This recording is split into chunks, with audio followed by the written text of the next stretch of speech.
You know, every time I'm out here digging holes for tomatoes, I'm reminded why this little ritual matters so much.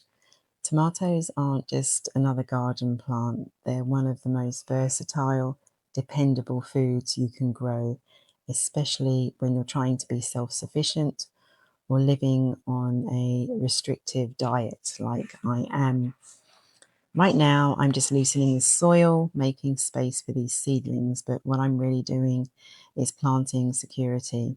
I'm planting peace of mind because once these tomatoes take off, they'll feed me all season long, and honestly, probably into winter too, once I start preserving them. Um, and tomatoes are just one of those foods that stretch, they multiply, they turn into 100 different dishes without needing much else. And when you're trying to eat clean or low carb or just avoid all the junk, they sneak into those store bought foods. Tomatoes become your best friend. I mean, when you think about it, from one plant, I can make fresh salsa, tomato soup, roasted tomatoes, tomato sauce, stews, shakshuka, even tomato jam. I can them, I can freeze them, dehydrate them, or eat them straight off the vine. And there aren't many foods that give you that kind of flexibility and nutritionally. Tomatoes are powerhouses. They're loaded with vitamin C, which helps your immune system and your skin. They've got vitamin A for your eyes and your immune health, potassium for your heart, and then there's lycopene, that deep red pigment, one of the strongest antioxidants you can get from food. And one of these things is so dear to me, it can help fight inflammation. I have a lot of that in my body. And funnily enough, people think that tomatoes would cause inflammation. That's what I've heard. But whenever I eat a lot of tomatoes, I just feel really good. They support your heart health, and tomatoes have been studied for their protective effects against cancers. And the best part is, of course, they are low calorie, low carb, hydrating, and gentle on the stomach. When you're on a restrictive diet, tomatoes give you flavor without guilt. They give you nutrients without fillers. They give you variety without needing a pantry full of ingredients. But here's the biggest reason I'm planting tomatoes and why I think everyone should be doing something right now. We're living in a world where the price of groceries is climbing faster than most people can keep up with. And with everything that's going on globally, especially the tension in the Strait of Hormuz, we're seeing how fragile our chains really are. That one narrow stretch of water moves a huge percentage of the world's oil.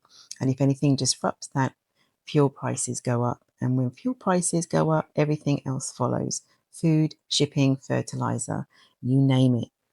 So while I'm out here planting tomatoes, I'm not just gardening, I'm preparing. I'm giving myself a food source that doesn't depend on trucks or ships or grocery stores staying soft.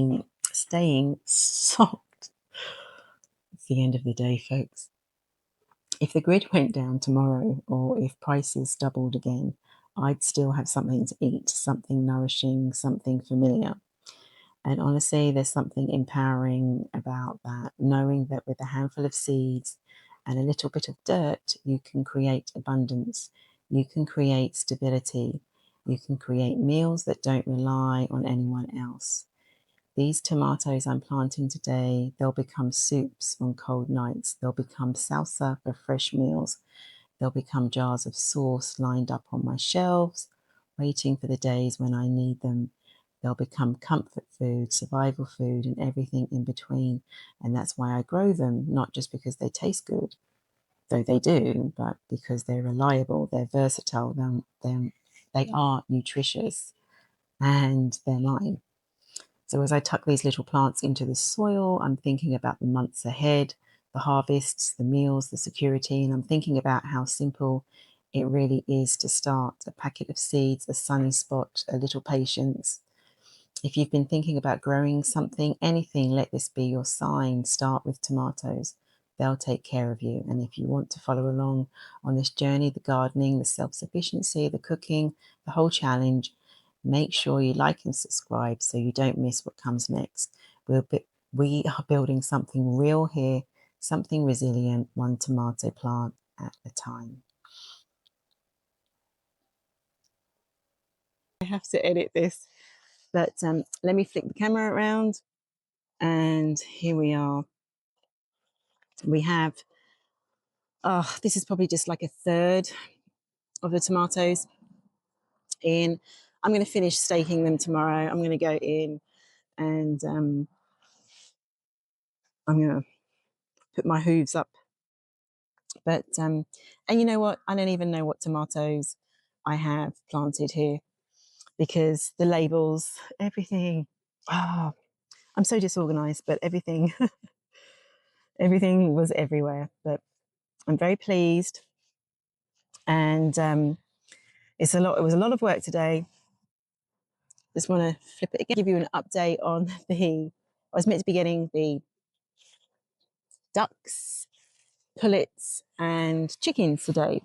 And we went down to Tractor Supply.